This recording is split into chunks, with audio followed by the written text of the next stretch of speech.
আসসালামু আলাইকুম। আশা করছি আপনারা সবাই অনেক ভালো আছেন। আমরাও আলহামদুলিল্লাহ অনেক ভালো আছি। এখন যে ভিডিওটি দেখছেন এটি কিন্তু ৩ তারিখের ভিডিও। ভিডিওটি এডিট করতে প্লাস ভয়েস ওভার দিতে একটু দেরি হয়ে গেল। সকালটা কিন্তু শুরু হয়েছিল ঠিক এইরকম অবস্থাতেই ভাতিজা এসে সব লন্ডভন্ড করেছে। তিনি শুয়েছিল, তার নাকি লেজ হয়েছে। এগুলো দেখাচ্ছিল আমাকে। আরও কত শত কথা আর বাহানা ছিল। তো যাই হোক ভাতিজা চলে যাওয়ার পর আমরা সবাই সংসারের টুকিটাকি কাজ করেছি। তারপর তো গোসল সেরে এখন দুপুরের খাবারের সময় আর খাওয়ার জন্য চলে যাচ্ছি ভাইয়ের বাসাতে। মূলত সকালে দুপুরে আমরা রান্না করিনি, ২ বেলার খাবারটাই প্রোভাইড করেছিল আমার ভাইয়ার বাসা থেকে। তার কারণ হচ্ছে আমাদের সন্ধ্যায় একটি বিয়ের দাওয়াত ছিল। ৩ তারিখ যেহেতু জুম্মার দিন ছিল, আমার ছোট্ট বাবাটা কিন্তু জুম্মার নামাজ আদায় করেছে মসজিদে এবং পায়জামা পাঞ্জাবি পরে একদম বসেছিল।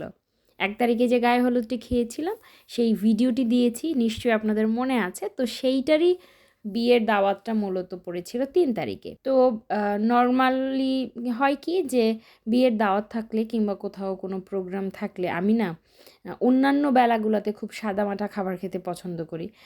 না হলে খুব বেশি রিচ হয়ে যদি যায়, দেখা যায় যে ২-৩ বেলাই যদি খুব রিচ হয়ে যায়, খুব প্রবলেম হয়। দুপুরে খাবার দাবার সেরেছি। ছোট বোন আর ভাগ্নি ওরা কিন্তু ৪টা নাগাদই চলে গিয়েছে বিয়েবাড়িতে। ছোট মানুষ, ওদের অনেক কিছুতে ইনভলভ হওয়ার থাকে। আমরা তো বড়, তো আমাদের অত কিছু নেই ইনভলভ হওয়ার মতো।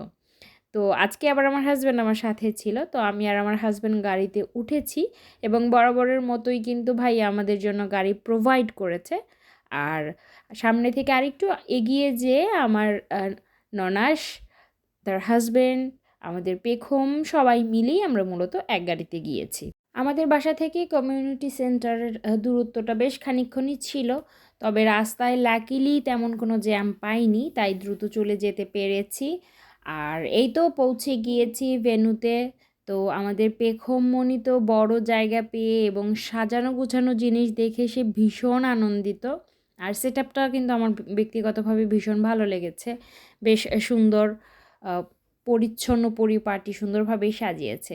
তো যাই হোক, একই জায়গায় একই কনভেনশন হলে মূলত অনেকগুলো বিয়ে ছিল। আমরা প্রথমে খুব কনফিউজড হয়ে যাচ্ছিলাম, পরে ঠিকঠাক মতো যেতে পেরেছি আলহামদুলিল্লাহ।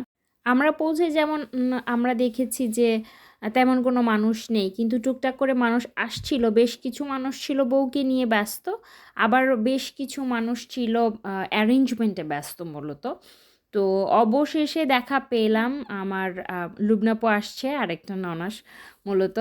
আর ওই তো আমার ভাগ্নে আর ছোটো বোনকেও আমি দেখতে পাচ্ছিলাম, তাদের একদম সাজগোজে ভরপুর, মাশাআল্লাহ সবাইকে অসম্ভব সুন্দর লাগছিল। আর আমি বসেছিলাম, বসে বসে কী করব বুঝতে পারছিলাম না। তো হঠাৎ করেই আমার মনে হলো যে জানালার সাইডের এই ভিউটা বেশ ভালো লাগছে। আমি চুপচাপ করে বসে আছি, একদম ৪-৫টা চুপচাপ, কিন্তু কিছু গাড়ি অবিরাম করে চলে যাচ্ছে বিরতিহীনভাবে। মাঝে মাঝে নীরবতা এত বেশি ভালো লাগে, মনে হয় যেন আমার চারপাশটা নীরব থাকবে, আমি নিজেও থাকবো নীরব। শব্দহীনভাবে সব কিছু চলছে এমনটা অবজার্ভ করব। মনের জন্য সেটা যেমন শান্তিদায়ক হয়, তেমনি মাথার জন্য প্রচণ্ড আরামদায়ক হয়। তো আমার ফিলিংসটা ওই মুহূর্তে না এমনই ছিল। সবাই অপেক্ষা করছে বর বউ কখন আসবে। তো চলে এসেছে বর আর বউ। তবে বর বউ আসলে হয় কি, নিজ দায়িত্বেও যখন নিজের বিয়ের পরে, তখন না মানুষ ওই রকমভাবে বিয়েটা এনজয় করতে পারে না বলে আমার ধারণা। মূলত দায়িত্বটা যদি নিজের কাঁধে থাকে তখন এনজয়মেন্টটা একটু কমে যায়। তো আমার ভাইয়া আর আপুর ক্ষেত্রেও সেটাই মনে হলো যে আসলে ভাইয়া আপু নিজের বিয়ের দায়িত্বটা নিজেদের কাঁধেই তুলে নিয়েছিল। বড় অ্যারেঞ্জমেন্টের অনেক কিছুই তাদেরকে দেখতে হয়েছে। তো ওইভাবে দেখা যায় যে খুব ব্যস্ত ছিল। উপভোগের সময়টা বোধহয় কম ছিল, তবুও নিজস্ব জায়গা থেকে সবাই উপভোগ করেছে এবং আমরা বেশ এনজয় করেছি। আপু আর ভাইয়াকে নতুন জীবনের জন্য অনেক অনেক শুভেচ্ছা। আপু ভাইয়ার এই নতুন জীবনটা, বিবাহিত জীবনটা মূলত অনেক বেশি সুখের, শান্তির এবং তৃপ্তিদায়ক হোক, এই দোয়াই রইল। বছরের প্রথম বিয়ে খেলাম, বেশ ভালোই অনুভূতি। তো যাই হোক, সব কিছু শেষ, অলমোস্ট এখন বাজে 11টার মতো। প্রোগ্রাম শেষ হয়নি, তবে আরও বেশ কিছু সময় লাগবে, ফটো সেশনের ব্যাপার ছিল। তো আমাদের কাছে মনে হয়েছে আমাদের জন্য খুব দেরি হয়ে যাচ্ছে, কারণ তার পরদিনে আবার অফিস রয়েছে, সবার কলেজ রয়েছে। তো সব কিছু মিলিয়েই মনে হলো যে এখন আমাদের চলে গেলেই বোধহয় ভালো হয়। তো আমরা বাসার উদ্দেশ্যে রওনা দিয়ে দিয়েছি। আর আমার এই ভিডিওটি আপনারা যারা দেখছেন, কেউ যদি ইউটিউবের মাধ্যমে দেখে থাকেন, তাদেরকে বলবো প্লিজ আমার ইউটিউব চ্যানেলটিকে সাবস্ক্রাইব করবেন।